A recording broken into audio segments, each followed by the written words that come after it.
मैं समाज सेवी नहीं हूं। मैं लोगों को जगाने की कोशिश कर रहा हूं, लोगों के अंदर जोश भरने की कोशिश कर रहा हूं। और जो अपने घरों में बैठ के पूरे हरियाणा में, राजस्थान में, उत्तर भारत में मेरी टीम बन के, टीम हरस छिकारा बन के मेरे लिए काम कर रहे हैं, जिनको आज तक मैं शक्ल से भी नहीं जानता है, जिनसे कभी मुलाकात भी नहीं हुई, मैं उन मेरे सभी प्यारे भाइयों को सैल्यूट करता हूं, क्योंकि उनकी मेहनत के कारण हर्ष छिकारा इतना फेमस हुआ, इतना प्रसिद्ध हुआ है।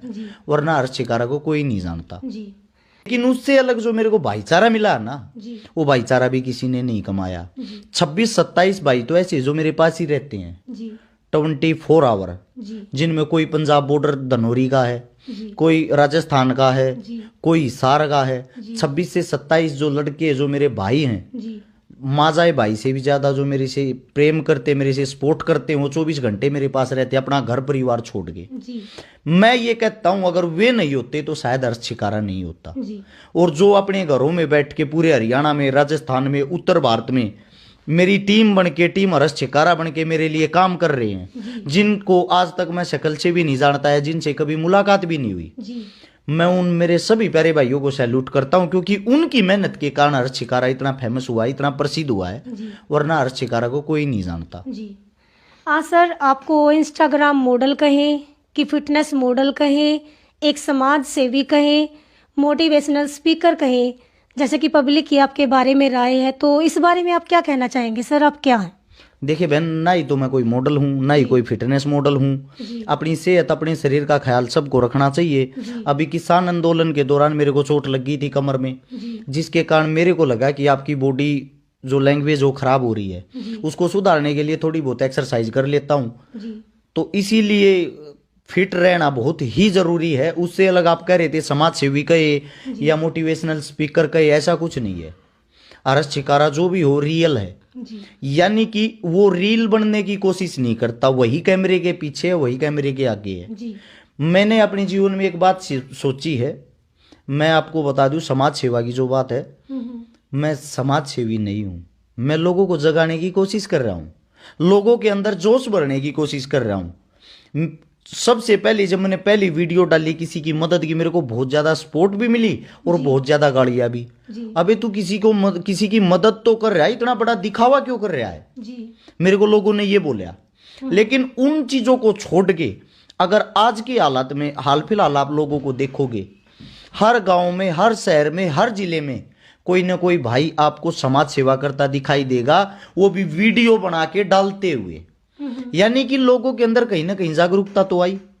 अब हर्ष छिकारा अकेला सबकी मदद नहीं कर सकता। हर्ष छिकारा लोगों को जगाने की कोशिश कर रहा, यूथ को जगाने की कोशिश कर रहा। भाई आप भी घरों से बाहर निकलो, यह मदद आप भी कर सकते हो। यही कारवा बनता बनता बनता बनता आज हाल में मेरे बहुत सारे भाई जाग चुके हैं, जाग गए हैं, जो काम कर रहे हो। और आने वाले समय में हमें किसी नेता मंत्री की जरूरत नहीं पड़ेगी मदद के लिए। देख लेना आप, ऐसे ही लोगों को हम जगाते रहे ना, हम गरीब आदमियों की डायरेक्ट उनके घर पे जाके मदद करने की कोशिश करते हैं। अगर आपने देखा हो, कोई नेता मंत्री चुनाव जीतने के बाद किसी गरीब के घर मदद करने नहीं जाता। जब भी आप किसी नेता मंत्री के घर जाओ, मैं आपसे पर्सनली तौर पे एक बात कह रहा हूं, आप एक पत्रकार हो, आप मीडिया को चौथा स्तंभ बोलते हैं। आप हिम्मत रखते हो किसी MP MLA से सवाल करने की? पूरी हिम्मत रखती हूँ। हिम्मत रखती हो तो आप एक सवाल करना कि आपकी सैलरी 2-2.5 लाख रुपए होती है और आप 5 साल के दौरान 5-5, 7-7 करोड़ रुपए की 10-10 गाड़ियां कैसे खरीद लेते हो? 100-100 करोड़ रुपए का बंगला कैसे बना लेते हो? हजारों करोड़ रुपए की प्रॉपर्टी कैसे जोड़ लेते हो उस 2-2.5 लाख रुपए की सैलरी से? शायद वो आपको जवाब नहीं दे पाएगा। क्या है, वो हमारे को ही तो लूट लूट खाते, वो कोई पैसों की मशीन थोड़ी लगा रहे हैं। जनता का पैसा जनता से ही खाते हैं। नेता क्या करता है, 100 रुपए अगर लोगों से लेगा तो सिर्फ 1 रुपया लगाएगा, 99 रुपए वो खुद खाएगा। और हम है ना, हम किसी की मदद कर दे, हमारे को बदनाम करने के लिए कुछ मूर्ख आवारा तत्व बाहर निकलेंगे और बोलेंगे पैसे खा गया, पैसे खा गया। सबसे पहली बात तो मैं आपको बता दूं, लोग ये भी कहते हैं जनता से पैसे क्यों ले रहे हैं? भाई पैसा सारा का सारा जनता से ही आता है, जनता में ही लगता है। इन्हीं का चून है, इन्हीं का पुण्य है, इन्हीं से कमाना होता है, इन्हीं से खाना होता है। यह एक सच्चाई है। क्या कोई मंदिर में कोई भगवान मंदिर को पैसे दे सकता है? नहीं, भगत पैसे देते हैं। क्या किसी गुरुद्वारे में वहां का कोई गुरु पैसे दे सकता? नहीं, जनता ही पैसे देती है। जी। तो जो कुछ भी सिस्टम है वो जनता से ही चलता है। जी। जनता के बगैर कुछ भी नहीं चलता। जी। और जो हमारे पे उंगलियां उठाते हैं, मैं उनसे भी कहता हूं भाई आप भी ऐसा चेहरा बनो ना, बिल्कुल। आपके चेहरे को कोई पैसे दे। जी। आज के बुरे वक्त में अगर आप किसी से 200 रुपए भी निकलवा लो ना किसी की जेब से, जी। मान लो आप बहुत ही सच्चे इंसान हो और मैं लाखों लाखों रुपए लोगों की मदद के लिए एक एक घंटे में निकलवा सकता हूं, जी। तो कुछ ना कुछ तो मेरे पे लोग ट्रस्ट करते ही होंगे। जी। तो क्या है, मेरा जो कहना है, हम समाज को सुधारने की धीरे धीरे कोशिश कर रहे हैं और 100% सुधारेंगे भी। जी। क्योंकि लोग इसी ट्रैक पे आ रहे हैं, एक दूसरे की मदद कर रहे हैं। जी। जब ये चैन बन जाएगी ना, ये साइकिल चलनी शुरू हो जाएगी, हाँ जी। हमें किसी नेता मंत्री की जरूरत ही नहीं पड़ेगी। जी। क्योंकि गरीब के घर जाके हम डायरेक्ट ही मदद कर देंगे। अमीर भाई गरीब की उंगली पकड़ के उसका सहारा बने, बिल्कुल। तभी अच्छा समाज बनेगा। जी। तो घूम फिर के यार आपने समाज सेवा किस लिए शुरू की, जी। किसको देख के की? जी। मैं सबसे पहले तो आपको बता दूं, मैंने हालातों से सीखा, अपने घर परिवार से सीखा है।